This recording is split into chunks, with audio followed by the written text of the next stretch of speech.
Hey guys, this is Kurtis. Welcome to another episode of our Jam session. In today's session, we're going to be talking about negotiation. We're going to be talking specifically about what negotiation is not. Most selling professionals dread. Most selling professionals have this picture about what negotiation is. And if you are like most and you can visualize what I'm about to share with you, it kind of looks like this. There's this big buildup, right, where the client comes in and you guys went through the entire sales process and you guys were friends.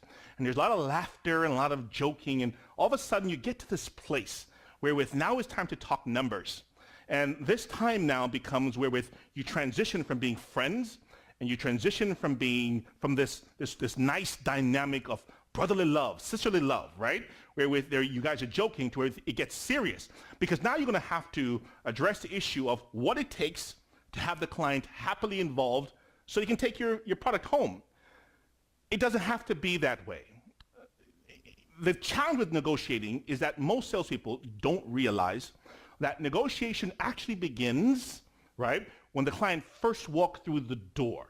And the reason that is the case is because when they walk through the door, there's a lot happening from how they meet you, what you look like, what you sound like, what they look like, what they sound like, the questions they ask, the things they laughed at, the things they didn't, their response to the services you offered, or what you didn't say, or what you didn't offer. There's so much happening. Dynamics is so fluid that there's this massive information exchange taking place.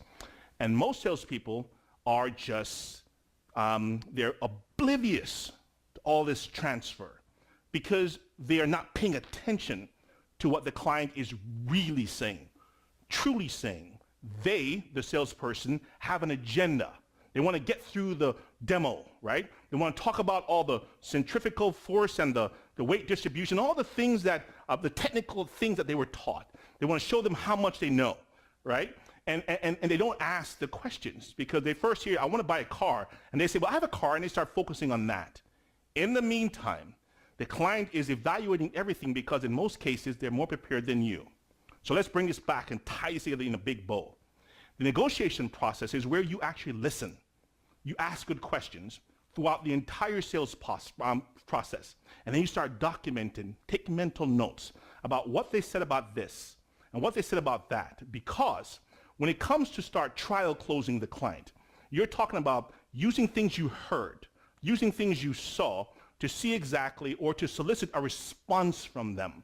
Long before you're talking about numbers, long before you start talking about them taking possession of your product, you're doing things like, or saying things like, or asking questions like, outside of this product, what else are you entertaining, right? And why? And then you listen for what they have to say.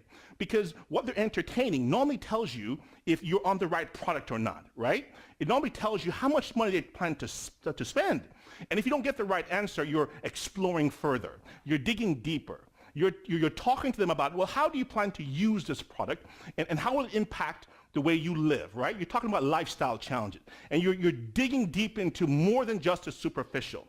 So when you get to the part where you're talking about price, you have enough information. So when you introduce a question or a question like, so are you ready to move forward? And the client says, well, not really. You can then ask, well, why? Because you know, because you have been checking the water all along that this fits. So what did I miss? Hey, Kurtis, what did I miss? The product does this, this, and this for you. What did I miss? And if they can't answer that for you, you have permission to ask why, right? But normally what ends up happening is you get to this place called negotiating. And now you present numbers that you know that will not work because they've done their homework. Yet you still give them something that you know won't work, and you act surprised when the client says, well, thank you for that. Let me go think about it, right? Think about it means that I don't have enough information. But the only reason why they don't have enough information is if you proceed when you know you shouldn't have. Negotiating is all about knowledge acquisition, acquiring the information you need so that you can present something that makes sense, not something that's going to cause the client to look at you as if, was this guy even listening to me? Why are we doing this now? Does that make sense?